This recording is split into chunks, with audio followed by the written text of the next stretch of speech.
mansion, Ferraris inside, beautiful wife, athletic kids, friends over for dinner. But when the storm comes, one of them will be there tomorrow and one of them won't. One of the biggest issues that they face is lust and pornography. Women walk around very scantily clad. I'm going to just be honest. Rejecting passivity, accepting responsibility, and like light going into the darkness. The darkness is not going to understand, but it can't overcome.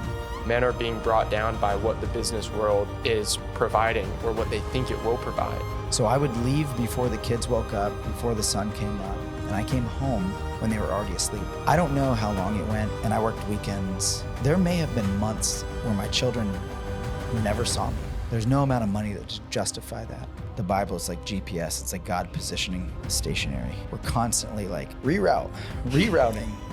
God's like, man, you guys, no one. So like, don't beat yourself up when you're off track, when you feel like the storm is going. And it's like, man, you always have an opportunity to reestablish your foundation on the rock. So hi and welcome. We're just going to dive right in like we do every time, and we're going to ask you what we ask every man that sits across from us. What do you feel is the biggest issue that men are facing in society today from your perspective? I would say it's the filter in which they allow themselves to be viewed. Okay. So Wow. I guess it goes back to like a Matthew 25, see to it that you're not deceived. And when I think of deception, it's like the opposite of truth. And I think of like currency, people don't look at the forgery or study the forgeries to get good at seeing a forgery.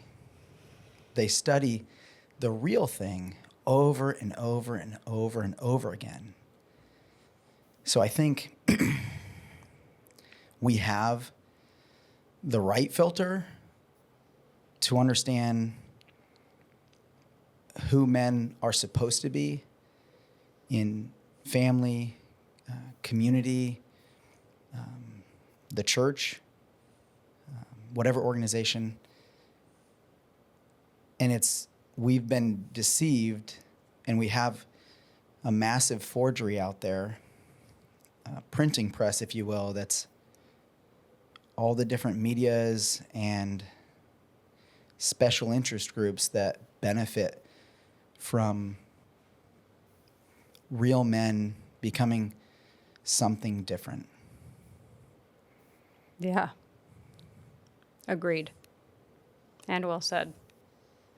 Yeah, you're a business owner. You're a husband of over 20 years or about? Yeah, right around 20 years. Right around 20. A father of 7. Almost or 7. About to be 7. Yeah. And you're saying that the lens that men are seeing through is broken in a sense. So I would say it can be. Mm-hmm. You just got to be careful of which lens. I took my daughter's phone away recently. Mm-hmm. She's 16, and it's because we said no Instagram. And that's really hard for a 16-year-old girl. And my oldest son is 18, and I can't really say that anymore. He's actually moving out of the house next month. Really hard, my wife. But I think I'm wearing a shirt that's Proverbs 22:6 is raise your children in the way they should go, and when they're older, they won't depart from it. And I hope I did a great job, but she's like, well, he has Instagram. And well, when he was 16, he wasn't allowed, and he did. And he snuck stuff, and we're just trying to focus on the real thing so that we all can see the forgery that's out there. And, God created Adam, and we have a great example of what a man was intended to be. Also in the first 3 chapters, what a man is not supposed to be. Passive, letting his wife do something that he knows that God said not to do. So we have a lot of responsibility. And unfortunately, the forgery actually is a lot easier. It's very comfortable, self-serving, and it's exactly the opposite of what the filter of biblical manhood looks like. It's rejecting passivity, accepting responsibility, and like light, going into the darkness, and the darkness cannot understand it. And that's okay. Like, the darkness is not going to understand, but it can't overcome. We just have to be strong and stay there and shine, even though everyone may be yelling at us or calling us male chauvinist or racist and all the names that people like to put out there. Instead, maybe they'd like passive, addicted to comfort, so they're controllable. And I see how that can definitely look appealing, and hard not to. And I deal with it all the time. I'm like, man, I've been married for 20 years. Hardest thing for me is what society now allows women to wear. Like, man, that makes it really hard for me. Like, I was driving down to West Palm. We do electrical, and my son was working one summer, and I'm driving through like downtown West Palm to a 17-story building that we're working on. And there's a woman in like almost like sheer clothing, like you see everything. And I'm like, man, my son can see this. Like, should we like just move away? And that's the same idea of just not trying to be naive that it's out there, right? But it's like, man, if I can protect them when they're young so that when they do grow old, they don't depart from it. Like, that's my job as a dad. And so I know it's out there, and we're just specifically trying to avoid the wrong filters, the social medias, the general media, and just focus on what the truth is for man. And I've got 3 daughters too, so 3 boys, 3 girls. We don't know what this next one is. Every boy's hoping boy, every girl's hoping girl. But whatever it is, it's going to be just another opportunity to for media and all these false filters to tell that beautiful child what they should be when we already have the truth. Justin, how old are you? I'm 41. 41. So what are some of the things that you faced that you would say through the wrong filter growing up that maybe is different than your sons today that you want to, with the best intentions, protect them from? Yeah, really good question. Mm-hmm. First of all, a praise God moment. My son is 10 times better.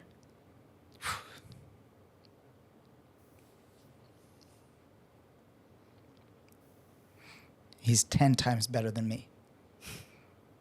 And it has nothing to do with me because I was a terrible dad. I was 22, no idea what I was doing. It's like, man, God raised that kid. My 13-year-old boy, he's amazing. And I got a 3-year-old boy. And hopefully an infant boy soon. But we didn't have all this social media stuff, so the social pressure was nothing like it is today. My social pressure was the kids within a mile of my house. Mm-hmm. That was like 40 of us. And we were a gang. We had we thought we were a gang. We were just a bunch of little punk kids on 4-wheelers. But the pressure was to be cool to those 40 kids.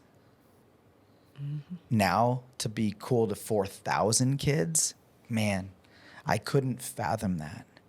No. And luckily back then, if you had an issue with one of the boys at 10 years old, like, we just duke it out, right? Well, now, some kid could be 2,000 miles away, and before you know it, you're getting bullied by, you can't even do anything. And not that violence is a solution, but it's like at least you had some kind of informal conflict resolution as a kid growing up without all that stuff. Now it's like, man, conflict resolution looks like therapy 20 years later. So grateful not to be dealing with that. But at the same time, we still have the same truth that I almost ran from, probably from the age of 17 till I met my future wife at around 20. So for a 3-year period, I ran for the lust, the comforts, the cool. I still had succumbed to the social media pressure. It just wasn't on a web page. It was just the 40 people around me.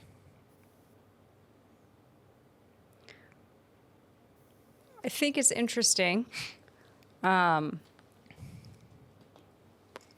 I sit and I don't actually like bring a lot of my own like personal feelings into this, but I think it's interesting how similar. I hope you're about to. I am. All right, I good. think it's interesting how similar and dissimilar we are. Yeah. Because like in the beginning, I was kind of like, what? But as you've talked, like my heart, like of my mother heart is like, okay, he's trying the exact same thing I'm trying. Yeah. And at this very moment, if I think like we could solve world issues right this second, because right now, even though I know that we're about to like, I'm about to say, hey, but this was my approach and here's how it worked for me. I actually like as a human love you because I see your heart and I see your heart as a dad, and my kids didn't have a dad like that. My kids don't have a man who will sit across and show vulnerability. And they hurt every day because of it. And I hurt every day because of it. So like in this moment, I have such respect for you. And I know that we're going to like have a couple of like, we're going to have a little bit of like conflict here for a second. And it's not conflict. It's just the differences of the way that things have happened in our lives, right? Yeah. Because I'm going to ask you a question about the social media thing, and which I can't stand. I hate social media. But I just do in general. Sorry. Maybe people will hate that I hate it, but I just don't like it because I absolutely think that for all the good it's done, it has invited into our life something that kids can't filter. Yeah.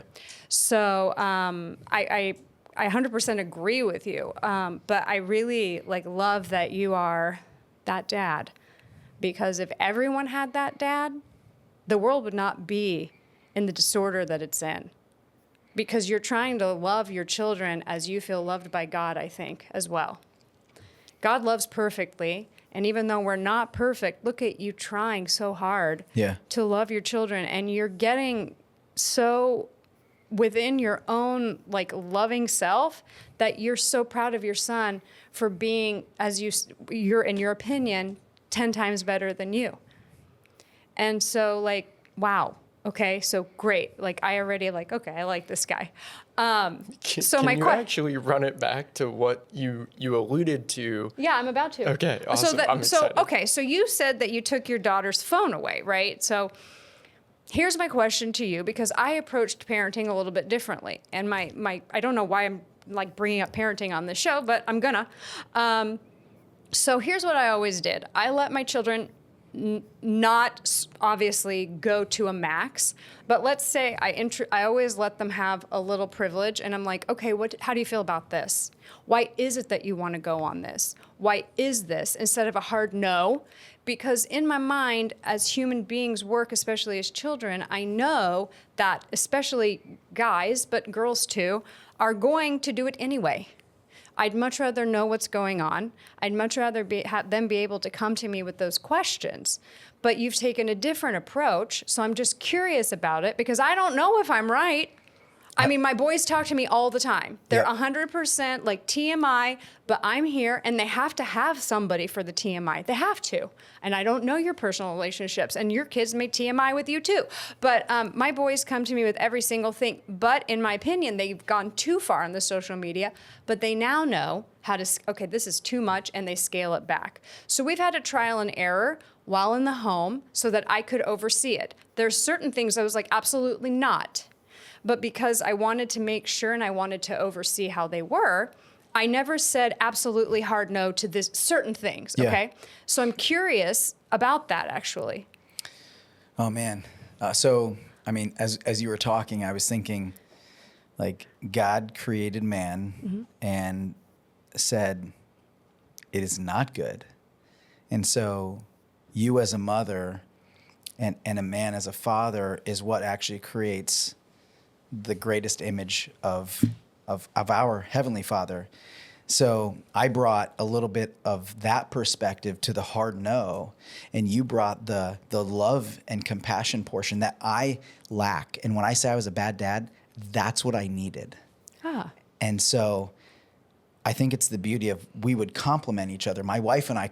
And if I'm not there, like, it can be only hard no, and I'm Right. that way. Okay. And so, yeah, when I talk about like the lust and the comfort and the just do what you feel good, like as a guy, like those are the things that I had succumbed to from 17 to 20.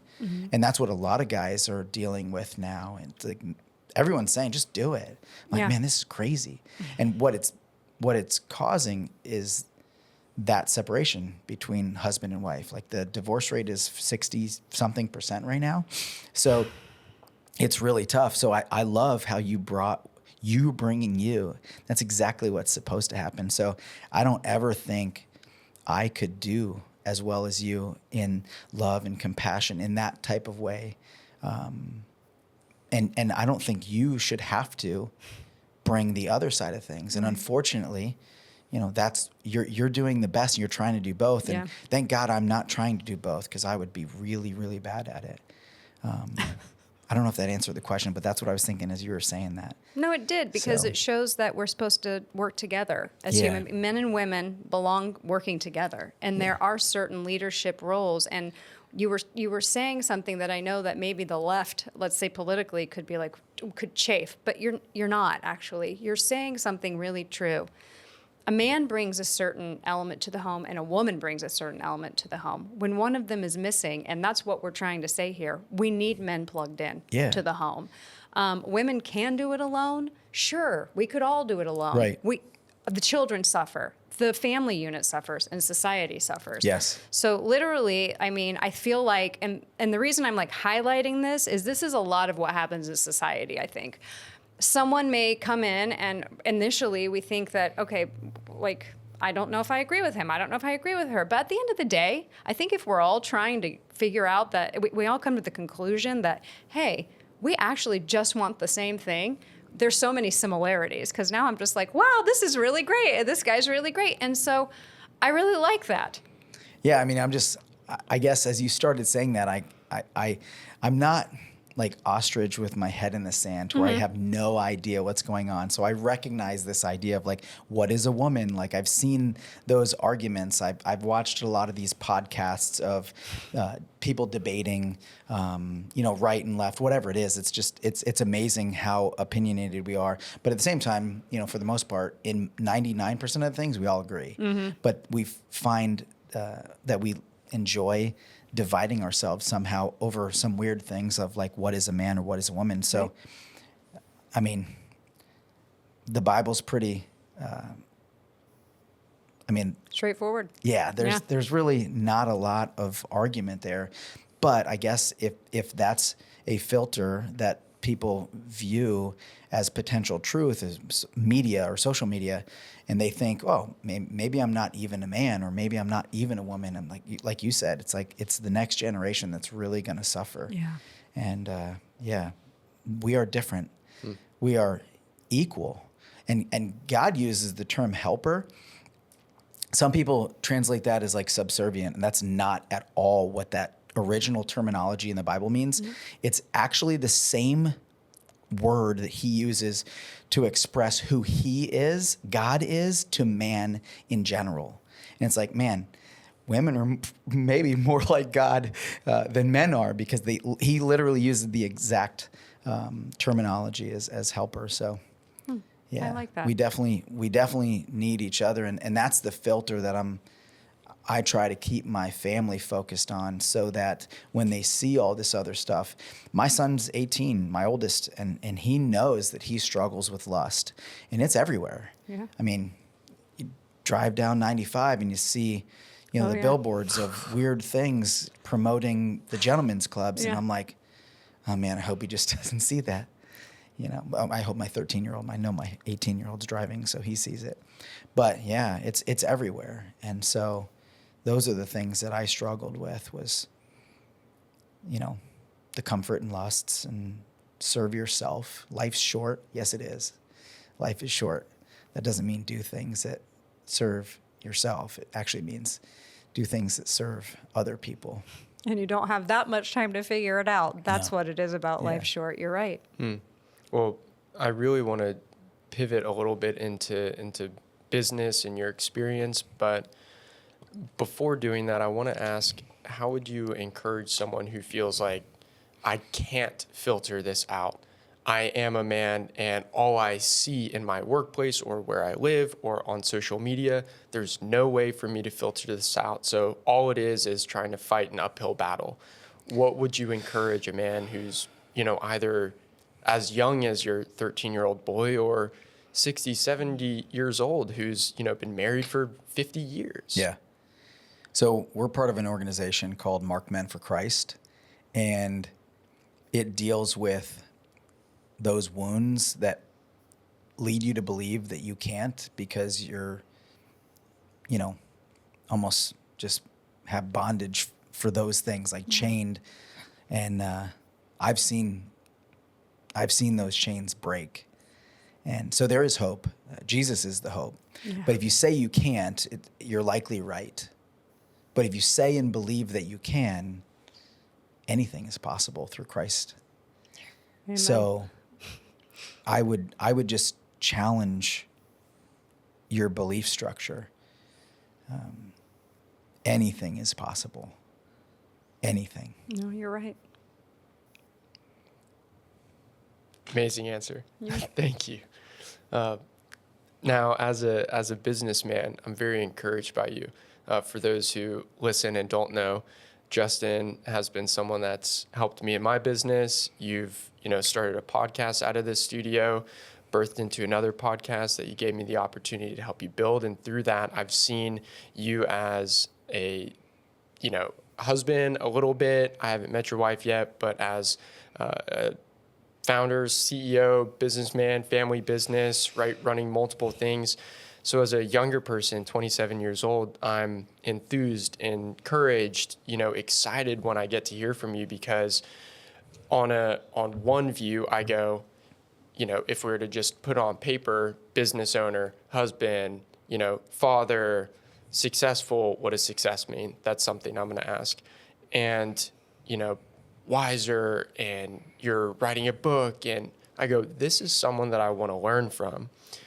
But so many men, I think, are thinking, I either need to take the fast approach or shortcuts or do X, Y, and Z to get to somewhere. And I think you're a great example of a man of God in the workplace, running a kingdom organization, encouraging and leading other men to do the same. And I think it's so hard to do that. So I just want to open up for you to share maybe a little bit about what your sphere of influence is when it comes to business. And, you don't have to go too far, but what it is that you're doing and how you view business as a kingdom business owner. So, big question. Thank you. I'm honored for all of the accolades. And I'll give you what my accolades are. It's Christian, husband, father, friend, and community leader. And so I love the story of the talents. And we're all given talents. And in the Bible, it's a sum of money. And God is expecting a return on investment. And it's not ours. He gives us something that's his, and it's really just our responsibility to multiply it. And it's not new, but I have not been doing that correctly for 41 years. I wouldn't have not even been doing that correctly probably for 10 years. But I've also always recognized God in my life and my love for Jesus, and it's just grown over and over again and multiplied. And so to answer the question of success kind of sums all of it up. The breath that I just took in has purpose. And I always liken it to Legos. My kids will make something, and they'll show me this thing that they made. And I'm like, oh, it's a duck. They're like, no, it's a cloud. No, it's a gun. No, and it'll be something so random. And I'm like, oh, it's a toilet. I didn't realize. Okay, cool. Cool.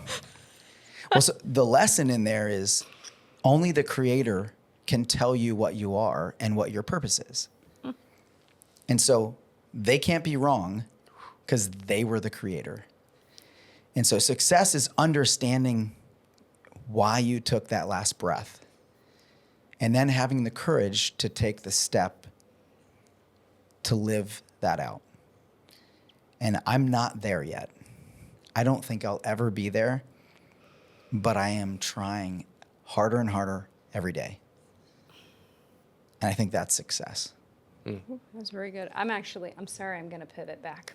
I'm going to pivot back Yeah. because I Do know it. you and I can have a good dialogue. Do You it. mentioned, which I agree with, that it is difficult because I really feel like this is one of the core issues that men are facing, because what a lot of the men, I'm going to go with like 90% of the guys who come on here, one of the biggest issues that they face is lust and pornography. Mm-hmm. And you were alluding to the fact that women walk around very scantily clad. And I'm usually not very popular with female audiences because I'm going to just be honest and say that there is an accountability that at this point that we're not taking. I have friends who completely disagree. They're like, well, he shouldn't be looking. But in the Bible, it also says, like, we need to help a brother not to fall. Yeah. And so at the same time, there is a certain directive as well that many men in the Bible said, hey, don't necessarily worry about what you wear, but please cover yourself so that you are at least modest. I am aware that modesty exists in different forms over different years and different cultures, but we're getting to the point where, like, when we walk into the mall, what's next? Like pasties and then nothing on the Victoria's Secret models. And then, and I'm not knocking it. I Yeah. have never been only lettuce eater. I'm 43. I work out every day. I really try hard, but, I like chocolate. I can't help it. And coffee. So I have respect for those women. I'm not knocking it. But what I am saying is that if we want men to be wholehearted and we want men to be whole and well mentally, we have to help. And part of that help is to maybe have some self-respect, not just I can do whatever I want, like Eric Cartman said from that really great show, South Park. Did you ever see the episodes like, I can do whatever I want? Okay, but that's how everybody's That's pretty acting good. these days, right? Oh, it's a really great one. Yeah, right? Okay, I love it. My son David, he has me watching it, and I used to be very judgy about it. It's so funny. Anyway, but he says that, and I feel like girls are doing that. Well, I can do it, and if it's your problem that you're looking, and to some degree, I understand their way of thinking. But then again, I don't, because there is a certain amount of self-respect, and part of that is, I've always taught my boys from the time they're young, even when there's a girl who's, pretty versus, cute or whatever, I'm like, here's the truth. Beautiful things don't have to ask for attention. Yeah. If you feel beautiful Really as a good. woman, you don't have to seek attention. Right. I don't need it. I feel good within myself, and that takes work. That's hard. And this in society is very hard on women and how it teaches us, because it's very cyclical. Men will be like, yeah, she's good looking, and so the guy makes you feel like you need to wear less, and that it emboldens a woman, and she feels like she should dress. And then it's just like a whole cycle of then guys trying to be quote unquote good, and then they can't help it because, there's butt cheeks everywhere. I Yeah. mean, literally at school. Like Yep. my sons go to school, they go to a private school. And one of the biggest issues parents have is butt cheeks. Yeah. It is a private school. That's the biggest issue I have. I don't excuse need to me. be seeing butt cheeks. I don't need to see it. Yeah. Exactly. So like the butt is to sit down and go to the bathroom. Yeah. I don't need to be seeing that. Yeah. So, I mean, I hope that changes it. It's just the truth. I Yeah. mean, please. But men are going to look. Men are genetically and naturally drawn to life. Okay, so we're just like the physicality of Yeah. it. Breasts are life. Legs and hips are life. Men are attracted to life. We have sexualized it. We've demonized it, whatever. But it is our job as women to understand that. And you don't have to dress like, a nun, but you do have to dress with respect and with respect for understanding that there are married men and Yeah. they're naturally attracted to life. Yeah. So I'm going to go with a real biblical Okay. quote here. It's actually Peter Parker. And with great power comes great responsibility. Yeah. And Shout out Spider-Man. come on, Spider-Man.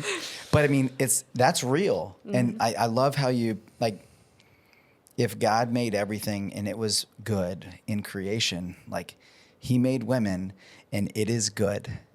And we are to multiply. And like he thought of this. He's like, I'm going to make her so beautiful. Every woman, there's a man out there for every woman, and he's going to be unbelievably attracted to her.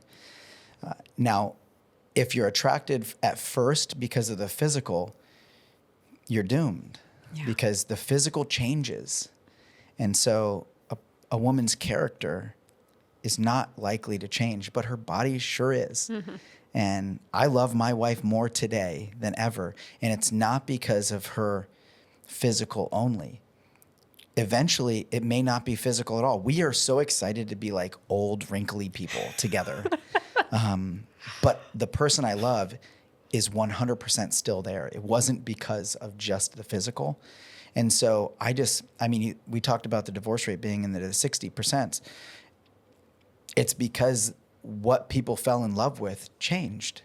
And so they fell out of love. And in all reality, I don't know that they actually were ever really in love. They were in lust. And that can last for a while. Year, 2 years, 10 years. But somebody else is going to come along younger and it's going to, if that's what you were pursuing.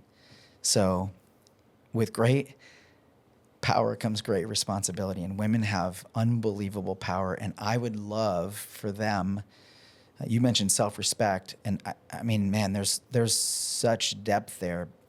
I also recognize for the Spirit of the Lord does not give us, the Spirit of the Lord does not give us a spirit of fear or timidity, but of power, love, and sound mind, like self-discipline, that sound mind.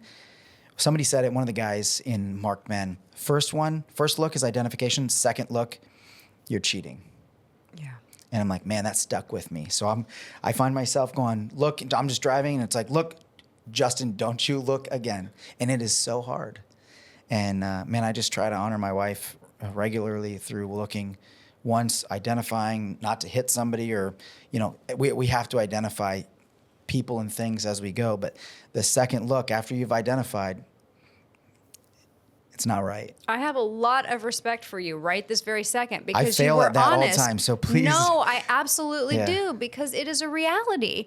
Yeah, it's so hard. My husband, who is an attorney and is a bit crass, says there's a brand new batch of 18-year-olds every year. Yeah. And he's right. Yep. So it is a matter of self-control. So you are now taking accountability. You're not lying. You're saying, hey, there are other attractive women out there, but I respect and love my wife so much more than just objectifying a woman who decides to wear sheer clothing or no Yeah. clothing. I mean, Yeah. I saw somebody completely undressed this morning right on the Intracoastal as I was walking. Interesting. So, So, there are people who choose that path. Welcome to West And Palm. Yeah, that's right.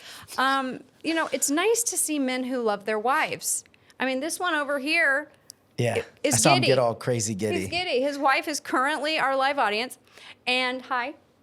So he was like, I don't know, he completely changed. He Yeah. went from being like professional podcaster and studio manager to like, my wife's coming. And I'm like, oh She's my not gosh, supposed she's to like a know. little puppy. It's the cutest thing. But thank goodness there are men willing to love like that. Yeah, and so you can lose that. Yeah. It's like that that balloon and water balloon, there's a, you lose a little bit with every poke. And so my day, when I wake up next to my wife, if I give some of that away by looking 2 or 3 times or through the social media and, all the things that are out there, I'm going to come home with less love for my wife, mentally, emotionally, physically. So I'm just trying to keep it all day. And I will never, if it comes to just naked women around here, I'm just going to move. So like that's not going to happen for me. I know myself. Yeah. So but I do take full responsibility. I would love help. All the guys would probably love help. Yeah. Even though if they say they don't want help, they need help.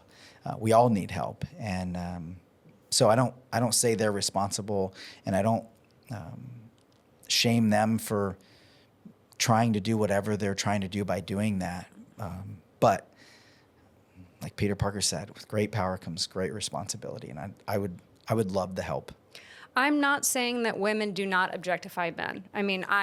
I am not an objectifier of men, but I know that women are become equally attracted to men, especially this kind of younger generation that's been maybe like raised like a little bit less conservatively by the conservative moms. I was raised by a very conservative mom, and so like even if I found a handsome man if I was in a relationship, okay, this is good. I was in South Beach. I get into an elevator, and who is in the elevator? Henry Cavill. I thought Chris Helmsworth as like a good looking dude, but Cavill! And he's a really handsome man, and he's Superman. And I look up, and I don't immediately realize who it is. He's in the elevator with his niece and his brother. We're at one hotel in South Beach. And I looked only at the niece and smiled and said hi. And I refused to look at Henry Cavill. Why? I was married. Yeah. And that's how I was raised. I did not want his attention. And the whole time this man is smirking. I'm like, he's smirking, and I'm just like looking. I'm like, hi, how are you? Are you having fun? And that was it. I get off the elevator, and I'm like, oh my gosh, that was Superman. And that was it. And so that is my Henry Cavill story, and that was that.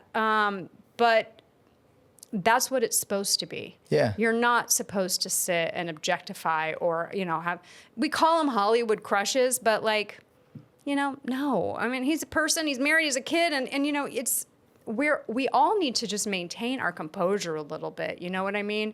But I feel that when a man is vulnerable enough to say this, and it's a plead, and men are like, listen, we need some help. Let's now talk about women for a second. We're really big into shopping. Every woman similarly wants a Chanel bag or a Louis Vuitton bag, whether or not the man can afford it, whether or not women have similar issues. They shop with their eyes. Like men are attracted to women with their eyes. Women are shopping like, oh, that bag. And it takes incredible self-control for a woman to walk in to Chanel and not buy a $5,000 bag when she only makes $5,000 a month. Can we agree with that? Let's say, okay, we all have our things to work on. So if a man comes in and is like, honey, like we really cannot afford it. And the woman sits and she's like, you know what, you're right. If we really liken that to what's going on, we all have so much work to do within ourselves because women have that same tendency, just maybe not equal. Like men are attracted physically to women are attracted to shopping. Everybody has to practice self-control. Yeah, for sure. And I really appreciate your accountability because not many people take accountability. And I just can't get off of the fact that you are really, really, I have such respect for you for taking that. Well, so one of the things I say regularly is vulnerability in the wrong group can be perceived as a weakness. But vulnerability in the right group is a superpower. I don't know, we keep going to superpower themes here. That's all right. Got Henry, right. he's got a Superman suit on under Batman. And Eric Cartman. So imagine me just like, there's an S under the shirt. Oh, man. That would be... I won't visualize anything else now. I am Batman. But it's like, man, I would rather be unliked for who I really am than liked for who I'm not. Yes. And the people around me, especially the men if they knew I struggled with something, the right men are going to go, hey man, ease up over there. I can see what you're looking at. Or Right. like, hey, how are you doing with this? You know, let me see your phone. Like, show me your screen time. And I have guys that are like that. It's uncomfortable, but man, it's a lot more comfortable than answering to your wife or kids after that, you know, stray of the eyes turns into something significantly more destructive. So circling back, you don't want your children, you don't want your daughter to be objectified because you know what men are thinking out there. You yeah, don't she want wants her to go to the gym like crazy. I'm like, babe, you can't go. And the reality is, I'm like, you're not going to the gym. You can come work out with mom in the morning or myself. Like, no problem. Neither of us go to like I had a membership at Lifetime, and I'm like, I don't want to do that because I have to I almost got horse blinders. Don't get me started So, on Lifetime. But I don't, my daughter's only 16 and Yeah. she still loves the world and she wants to blend in. And I understand that enough because like I said, I had succumbed to that pressure. Yeah. And she doesn't understand that. She literally cries about not being able to go to the Planet Fitness with her friends. I'm like, I get it, babe. One day you might understand, but if you never do, this is still my decision. And it's difficult. So It is difficult, but I don't know if your daughter will watch this episode, but I'll explain. I will preface this with, I know that my dad did his best, but here's what I took from my own dad, which is why I made a lot of broken choices. My dad told me this. He told me there's almost in different conversations, there's really not love that exists between a man and a woman. Men want to beep, and women need to survive. And he still tells me that to this day, that was the truth of men and women. And that is interesting because that is a lens, isn't it? That Yeah. people can see things through. So if your daughter ever listens to this, she needs to understand something. There is a lot out there that she doesn't know, and there are a lot of dads who teach their children what they think is something loving, when in fact it will be what they live up to. And what you're teaching your daughter right now is what she's going to live up to. yeah, And she doesn't know how lucky that she is. thanks. I Yeah. appreciate that. Yeah. So Wow. Yeah. You guys are awesome. I brought up business because I think it actually ties so into what we're talking about. And this is like by far my favorite podcast. It's so dynamic. This is great. And Carly's here. Yeah, and that's probably why. I know. But feel free to go back at any point. Anything No, that that comes was up. good. No, I liked it. I feel resolved. But lust to the flesh, right? It's not just what we're talking about here with men having an eye towards women. Like, this is an easy way to describe lust, right? But when I brought up business, it's like, you know, Caleb here, he's a 20-year-old man, and we've talked a lot about in the studio of, you know, what we see around people 20, 27, even now like 16-year-olds are day trading and driving a Ferrari. You know, it's like, how can I do the least amount of effort in the shortest amount of time that'll give me the biggest return? And that's what we're seeing online.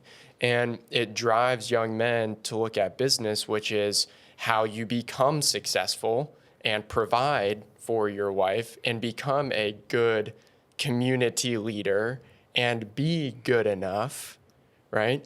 So if what we're seeing is business, growth, money, cars, get the girl, life looks good, it doesn't matter how tough those things are in the long run. It looks great. It sounds great. It feels great. Yeah. And you represent a different type of man, a different type of business owner, a different type of husband.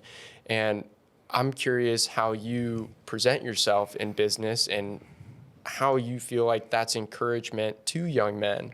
Like, there was one day where we were at the studio, and I know you'll remember where, you know, I was feeling super overwhelmed with everything going on, and I've got this studio that I'm trying to build for an incredible client, aka you, and I'm faced with, you know, I don't know how to do every bit of this job. And it was really weird and uncomfortable for me to present that to the person paying me. And I'm just like, I'm overwhelmed. There's a lot going on. There are things that I'm trying to figure out. And, I think it says a lot about different things, but you sat with me, listened, first understood, asked me questions, and then you presented this worldview of men have way too much, the distractions, work, success, money, all this stuff. And so much is that you're writing a book on a similar topic, but men are being brought down by what the business world is providing or what they think it will provide.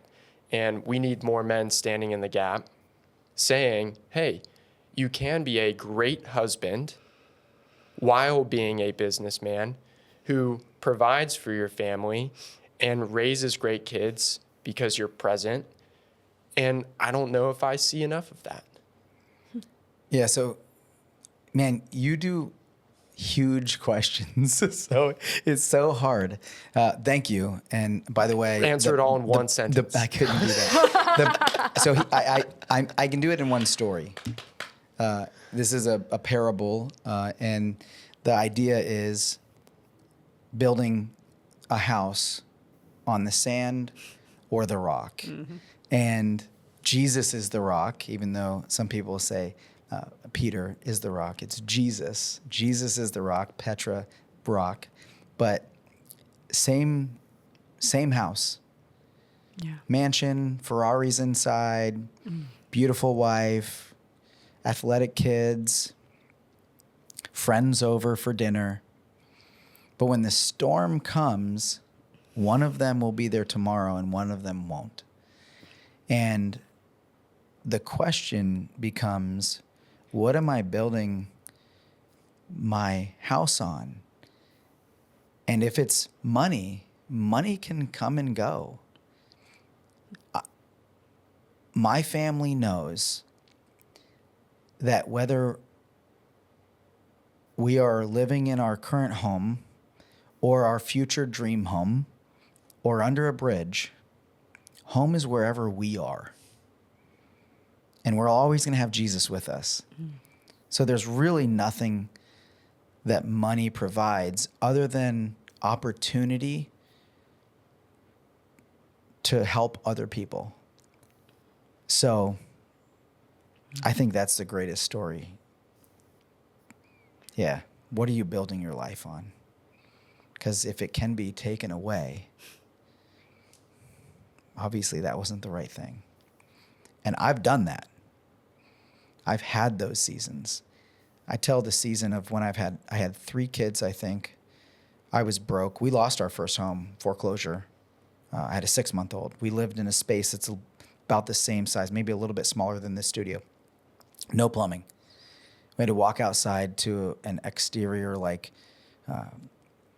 cabana bath, from the pool deck from another house. That was our shower, and that's how we brushed our teeth and got our water. Window shaker unit, dog, cat, 6-month-old, me and my wife. Dog, cat. And so I worked my butt off to make sure we never went back there. But it went too far.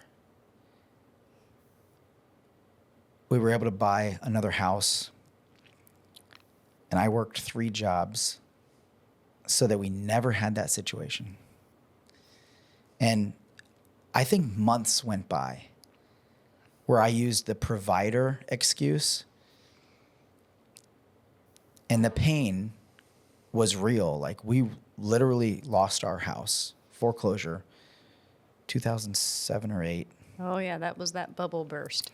Yeah, but the bubble that really burst was our perspective. We weren't building on the rock anymore. I was building on finances and willing to do anything. So I would leave before the kids woke up, before the sun came up, and I came home when they were already asleep. I don't know how long it went, and I worked weekends.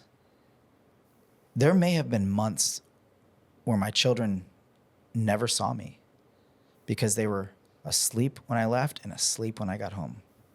I would kiss them in the morning, kiss them at night, but I was not there. And there's really nothing, I can't go back, but there's no amount of money that just justify that. So we all lose.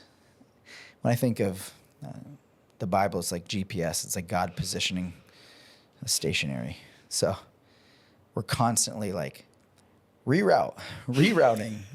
God's like, man, you guys, no one. So like, don't beat yourself up when you're off track, when you feel like the storm is going. And it's like, man, you always have an opportunity to reestablish your foundation on the rock, no matter where you are today.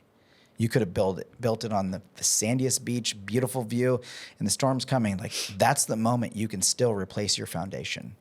That's the beauty of the gospel. It's for everyone, every time, anywhere, anytime. So that would be my answer to that. You can take all the businesses away. I'm still just going to share Jesus with every penny I got. God's luckily blessed us. We've got one home church. We just bought another house, and it's going to be 100% dedicated to ministry. And the blessing of Marked Men and partnering with Compassion International, sponsoring multiple homes in countries around the world, working with the Tim Tebow Foundation. Just, you said solving the world's problems. Like, literally, there's an organization called Solving the World's Greatest Problems. It's taken down like Pornhub. I forget the lady's name. She's amazing. Took down 10 million feeds of inappropriate stuff that people were not even aware that somebody was videoing. And obviously these trafficked kids and kids that are just left behind. And so it's the organization we started is called Into the Darkness, and that's where we're going. And the darkness is not going to understand, nor will it overcome. But we're going. So. Wow. I'm like, I don't even know where to go from there. I feel like it's a jolt to go back to the business. And go ahead. The business is, so C12 is an amazing organization. Yeah. I think you know Steve, who for C12 South Florida. And my tagline when I enter C12 is always BAM! And it's business as a ministry, BAAM. So now in the superhero tie-in, I can imagine like the old school, the 70s or 80s, bam, written out. And but it's business as a ministry, and so we're not really in business. There's a corporation, there's an EIN number, a tax filing. We have nonprofit and for-profit, and those are just smart decisions. But in all reality, it's all ministry. Everything's ministry, and the beauty of I think of like Acts. Before Jesus ascends, he said, you're going to go into Jerusalem, Judea, Samaria, and then the ends of the earth. And I think it's in that order. And so Jerusalem is the people in your family, like the people closest to you. Judea, Samaria is people that you had to travel to. They're a little bit distant, maybe even strange, weird neighbors down the street, but like we're supposed to go there too. And then the ends of the earth. And so whether our Jerusalem is one kid or maybe there's a guy out there that could be that father figure for your boys as you're doing the mother side of things. That's the beauty of what Christ would call us to do, is find our Jerusalem, Judea, Samaria, and ends of the earth, because everyone needs Jesus, and whether it's through the lens of a man and a woman, and it is, because we don't get the full picture unless it's both. But business as a ministry, it's everybody. You may have no business and you're working for a company. You can lead from any seat. That's your business. Like, stewardship is accepting the responsibility of what somebody else is for a return. And so somebody gave you a job, even if it's part-time, you're 16 hours. My daughter's just got a job at Leftovers. She's a hostess. And I'm like, place. Let's go. Do it the best you possibly can, because you're representing Jesus. And that's your ministry. Your ministry is everywhere you go. It's just perspective. You just got to understand that. That's kind of like the idea of like building the Lego set. It's like God created, it's like go. He called us to go. All of us, not some of us, all of us, go into all the world. So we can all do it. Doesn't matter what our current influence is. Same parable of the talents. What does he do with the one that does well? Good and faithful servant. You'll be trusted with more. So just Do it well. take an account of what you currently have, what your current blessings are. Do well with that. Be faithful with that, and more will be added unto you. We've just been in a position to have more added, and we're going to try to do even more. And the more we're blessed, the more the devil's after us, because he does not want that. And I have no idea where we're going, but God does. And I can't even imagine, because his ways are higher than my ways. So I'm excited in a couple of years from now talking about influence and what you guys are doing because of what you're doing here with this podcast. And I can see amazing things. And I can't even imagine what God's seeing. I think it's interesting. You go back to business, and I go back to like things that like nuggets that you're saying. So, I actually just feel like I should say the same exact thing to you that you said to me. I feel like there's like this unresolved issue in you for when you felt like you had to provide because you felt like that was on your shoulders. And earlier you told me that I was literally just doing the best that I could at the time. So I hope you know that about yourself too. Because like at that time where you were gone when your kids were sleeping and you were gone when they you were gone until you didn't see your children. You felt. Yeah. You were doing the best with the tools that were in your tool chest. You wanted your children to be okay. And that was at that moment the tools that you had to do that. You wouldn't be the man that you are today without having not been there. You may have been a different version of yourself. You needed whatever lesson you learned right there to plug in the exact way that you're plugged in now. Go ahead. So this is super relevant. I'm 27. I'm less than 2 years into a new business venture. I'm just married, and there's world views or lenses that I'm trying to fight, dodge, find new ones, find men who show me a different lens of what I'm seeing. And I'm going, some of the language that, I share with Carly is like, hey, it's not going to be like this forever. And then I get a course correct from God, and God's like, hey, like, you can't do this because you'll always find a reason to go back to a season where you go, hey, it's not going to be like this forever. So an example is like, my eating habits have dwindled over the last 2 years since starting this, and workouts have become less of a priority. And this thing that I'm telling myself is, hey, like, sacrifice, right? Like, what are the priorities in this season? It's my relationship with, at the time, girlfriend, now wife, and the business, and my relationship with God. Those are the three. And at least if we're a baseline with everything else, we're good. Everything will come back in the future. But what I want to understand more of is like, can we find balance in everything without having this, I have to go months without seeing my kids and still find success? Because what I hear in that story is an excuse.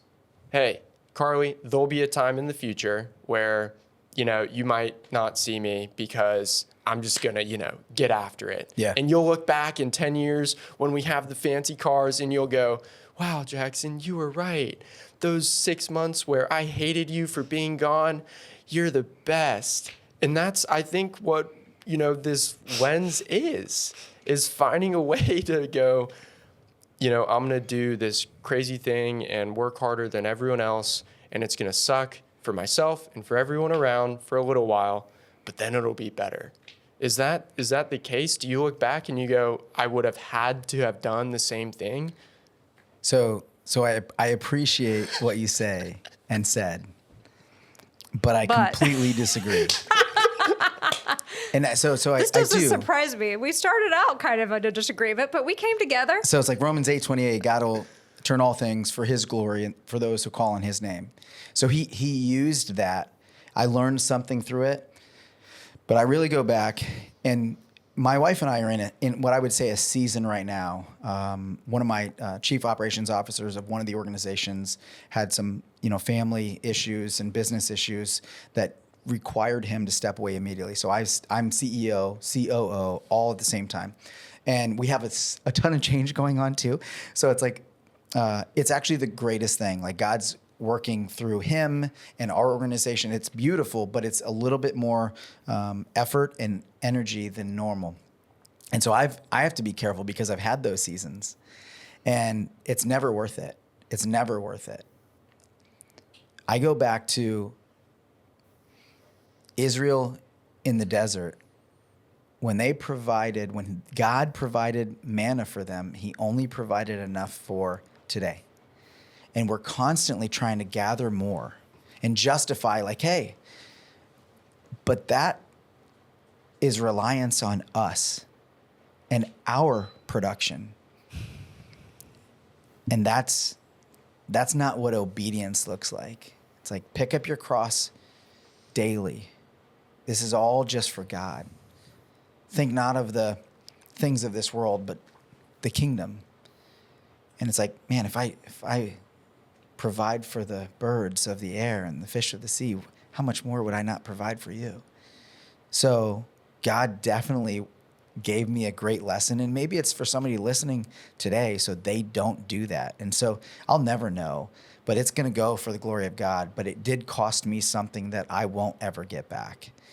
But I am grateful for your I still say that yeah. we learn through pain, like wisdom is born through pain, and you learned something in your wisdom, and you're able to take something in your life from that period of time that's made you a better dad and husband. We can disagree. So let me ask you just one follow-up question. Go ahead.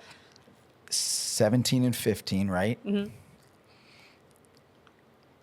Are you hoping that they learn through pain? I'm trusting God will take them through a path that will indeed be painful, but I'm praying for the absolute least painful So when we're outcome. made in the image of God, that's what I think God Yeah. thinks. I didn't want this for you, Justin, but because I see your love for me, but you're disobedient, and it's going to cost you something. Right.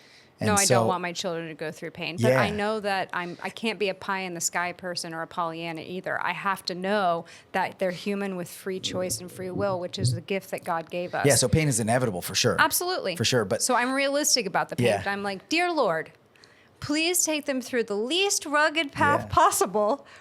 Even though it's rugged, please let them just have scrapes and bruises, not complete like severed legs. and this is back to the Romans 8:28 thing. Yeah. It's like it's all going to return to God's glory, Sure. not ours. For those who call on His name, and the idea is, man, our messes turn into messages. Our tests turn into testimony, and so that's the realization of Romans 8:28. But it's not our intention for our kids to go through that, nor Him for us to go through that. So I don't have any regrets, zero, because they do become my testimony as long as I'm willing to be vulnerable and share them with people. Yeah. And that's the beauty. It's like John Maxwell has a book, Failing Forward, or something like that. And that's pretty much my life. But I share that like crazy. I love sharing my failures. So the season of 6 months of just go, it's not worth it. So what I found in those seasons is I tell my wife, hey, I'm going to have to do this. And we're kind of in one of those, but it's still in a pretty good balance. Like I'm still prayer and Bible study in the morning with the kids. I don't hit the office till 9 and I get home. So 9 to 5 is my norm. When it's really smooth, I can get home sometimes 3:30. My kids have these cards they can play once a month that keeps dad home, and hopefully nothing crazy is on the schedule that I have to reschedule, because they gave me a temperature check. Like I went to the daddy doctor and they're like, hey, we actually think we're number 4 or 5 on your priorities of Christian, husband, father, community or business leader, community leader. It's like, they're like, we think we're below work. I'm like, oh man. So I had to give them these cards so they know they can play the card and pull. So when you mentioned it, you mentioned work, your wife, God. Just make sure that it's the other way. And that's like a really good temperature check of, even when you're getting these seasons, of making sure everyone around you that's really important understands where they are or tells you where they feel that they are. And it's a really good gauge. And some of my kids felt like they were 3, which is where they are. Luckily, they put God and my wife first, and then there was a mixture of the other things. And I had to really look back and go, man, Yes, we're in a season, but I can do this season better. So, It's got to be very heavy yeah. and very hard. Yeah. So iron sharpens iron. Yeah. And the idea of that is its intentionality. Like iron doesn't accidentally sharpen iron. It's the right amount of pressure.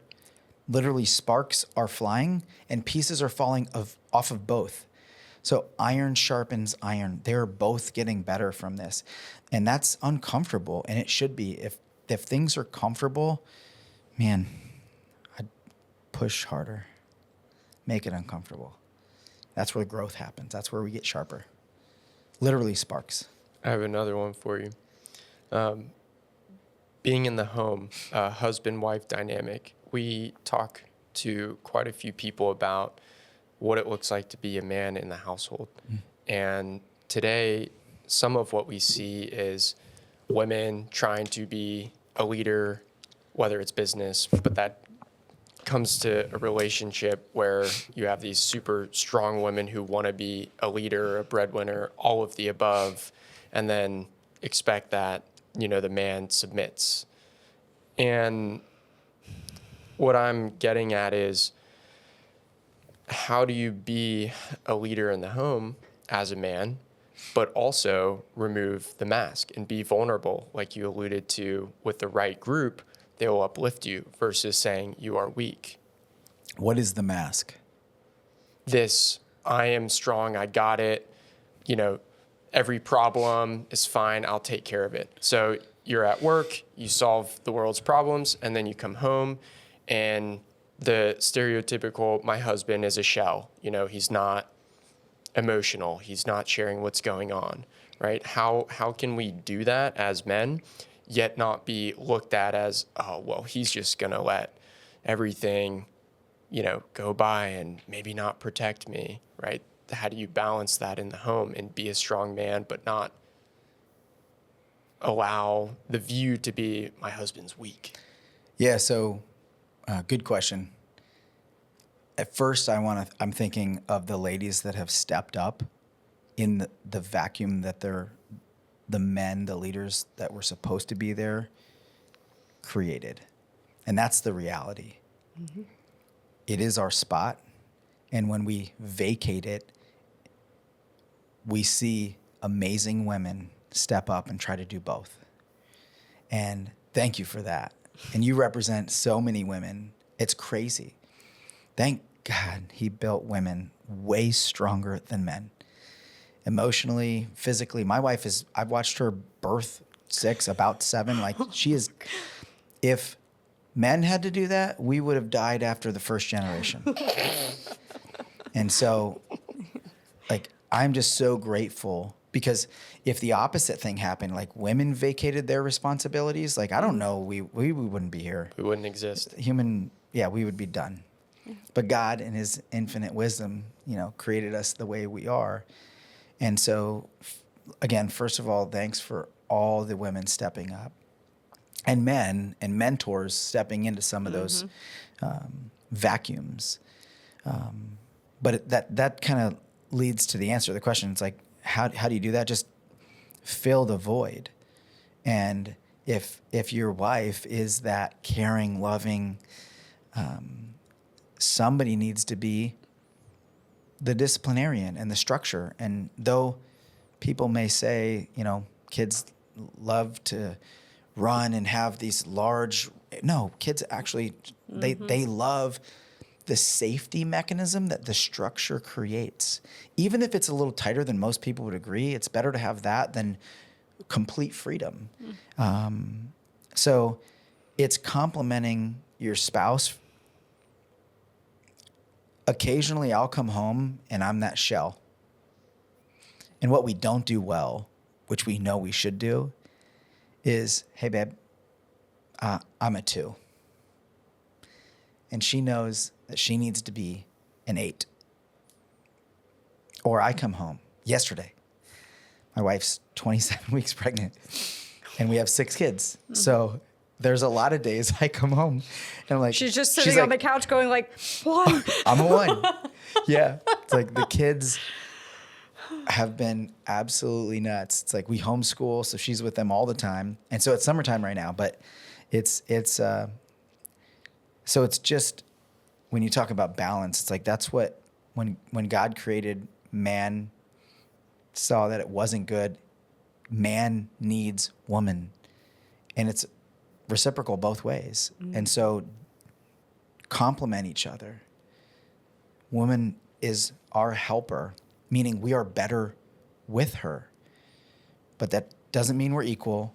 And so we need to reflect God as much as we can. So your strengths are not going to be my strengths, and my strengths are not going to be your strengths.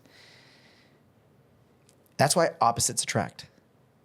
Yeah. If you had two disciplinarians, it's going to be imbalanced.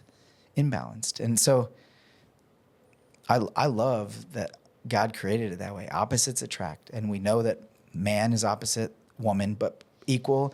And together we create the greatest image of God. And that's what we owe our children. So, we got to stand in the gap. And my wife is amazing at X, Y, and Z, and I got to be there for A, B, and C. And some days I got no C. Yeah. And she's got to step up every once in a while. Yeah. And so that's kind of, I think, what that looks like. And every relationship is different. The head of the household is not like the shot caller. Like you can lead from any seat on the bus. Empowering your wife. I've got a friend, shout out to my boy Troy. He is leading as a stay-at-home dad. My buddy Seth, same thing. He's leading his family as a stay-at-home, and that's got to be one of the hardest things I've ever heard.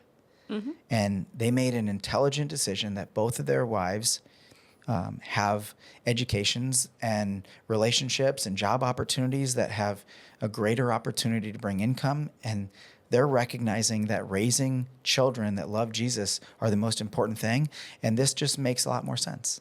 And he's leading as a stay-at-home dad. Both of them do real estate. I wish I could shout them out. I don't know how to do that, but I just love that. So I don't think leader of the household is breadwinner or has anything to do with the money you bring in. It's like, man, lead by filling in the gaps. It's like your wife brings X, you bring Y, and together you reflect God. Well, leadership is not being oppressive and all empowering. Leadership is understanding your skills and then understanding the people around your skills. That's effective leadership. Yeah. I mean, And Jesus so- is, I came not to be served, but to serve. And he's the greatest human ever. Yeah. So if that's your mentality, it's like, in order to be leader, I have to be served. I'm like, well, man, you're missing the mark. Yeah. So I'm taking a lot from this. This is awesome. you have a foot bath, we wash feet, man. That's what Yeah. Jesus did. Right now. Put some perfume Literally. on you. And as a Remember husband, they as Put a husband, yeah. walking in the door and figuratively washing my wife's feet by going, hey, babe, Yeah. I see you. We're going to go out to dinner.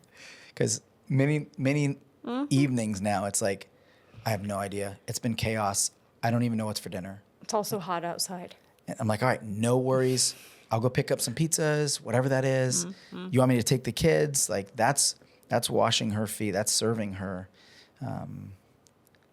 That's what I think leadership looks like. And it's not because it's a picture of me at all. It's because I'm trying to reflect Jesus. That's nice. I said it's hot outside because when you're pregnant and it's hot outside, it's absolutely crazy. Yep, she's So, going yeah. through all summer. Yeah. Oh. So Aw. Well, it was actually just, I liked this conversation. It was really refreshing. I'll try harder next time. No, I think you'd be all right. I think we find more common ground than Yes. not. So actually, you brought me over to a couple of things and made me see a couple of things differently, and I really have a lot of respect for that. Were you And, ready to jump back to the business? I mean, we can go back to the business. This poor man is businessed out. I'm never businessed out. So there's something cool about Justin's business. He has a wall of prayers Oh, that's nice. in the HQ office, and talk about operating business like a kingdom businessman, being able to come awesome. home to your wife and say, this is how we do things. And I know you don't see it, but I don't just say it. I think that's really important and special. And I was wondering if there's anything that you would like to share that you do in your business that is different than what you see other people, whether believer or not. Yeah, I mean, so our main values, it starts with love, and I would say that's the answer. We just love people, and the end of our mission statement is we just leave every connection better than we found it. And so today was the last day for one of our guys, one of our mechanics. And so we actually downsized that organization. And Chris, amazing man, brother, he had to go. We just don't have a mechanic position anymore for our fleet. It doesn't make sense. And exiting that position, like giving him an off-ramp, he had like 45 days to find something. He actually didn't really have a time frame, but I'm like, hey, listen, we're closing this department. We love you. How can we help you find another job? So just loving people is what we do. And unfortunately, that is different. And it's odd. It's like, hey, we want to terminate somebody. They fire them. Like, pack. Here's a box. Go pack. Get out. It's terrible. Yeah. And not always is this the case, but in most cases, if somebody's not a culture fit or, whatever that looks like, whatever the reason being, like we want to leave that connection better than we found it. And typically it's just loving them in a way that's like, let's help you find something else. Here's your strengths. Maybe this would be a better opportunity for you. And so Chris found a better opportunity, and we're excited to see him and his next endeavor. And we're going to stay in contact regularly. But that's what it is. It's just loving people, and that's a little different. It's not business first. It's people first. Business first would be, let's terminate. We don't know what they're going to do to our computer system. They could sabotage, send a bunch of nasty emails. It's like, no. Yeah. We hired a person that we loved. We loved the person out of here. And that's what that looks like. And it's every HR person, every business person is probably going to disagree with me, and I'm okay with that. I don't disagree with you, but I'm not an HR person. But Yeah. I definitely think that we need to treat people well. Well, I have to say in closing that I feel that you are a person who exemplifies a lot of really wonderful traits, and I think that you have your priorities really set right, and I think you have a lot to teach the world, and I'm so glad that you're writing a book. I think Jackson's going to be the first to buy it. I definitely think so. Unless it's he already was so out, did I miss excited it? about it. Nope. And I really think that you're great, and I think your family sounds like a really wonderful group of people too. So I wish you and all your businesses like so much success, and I hope that you can help as much of the world as possible. Yeah, thanks. We're talking about balance. We'll have to get my wife in here to give you all the bad things. Okay. So we can After she balance has the me. baby. Yeah, balance Yeah. me out. Yeah, maybe not today. Yeah. Not today. So thank you for having me. I appreciate you guys so much. Thank you for coming on. No, thank you for your honesty and your vulnerability. It was refreshing and nice, so thank you. Thanks. Thanks All for right. having me. Thank you, Justin.